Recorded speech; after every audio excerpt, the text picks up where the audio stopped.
This is another one of those great problems I saw on social media. If this is where our faucet is, which of these 7 cups is going to fill first? Well, instead of starting from the top, I'm going to start from the bottom. Working from left to right, let's trace the pipes back from 4. Well, if we start at 4 and we go up, we see that there's not an opening coming out of container 3. So since this is closed off, the water's never going to get to 4. So 4 is not going to fill.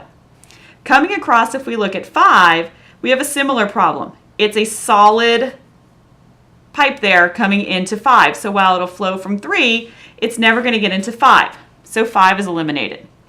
If we look at 6, it's going to flow from 1 to 2, but it's not going to be able to leave from 2 into 6 because, again, we have a solid pipe there. So that means 6 is never going to be able to be filled. When we come over to 7, we see there's a hole in the bottom of 7. So while the water can flow from 1 to 2 to 7, it's never going to fill because it's constantly going to empty out. Well, since there's a hole at the bottom of 7, that means 2 is never going to be able to fill. Because while it's going to be blocked off from 6, it'll come up to this point, but then it'll always drain into 7 and drain out. So because of that block, or because of that hole in the bottom, 2 is never going to be filled. So that leaves us with 1 and 3. Well, the water is going to flow into 1, and it's going to flow into 3 before it flows into 2.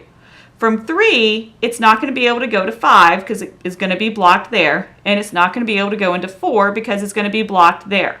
So it's not going to leak out anywhere, and it's going to be blocked from filling into others. So that means we predict that 3 is going to be the container that fills up first.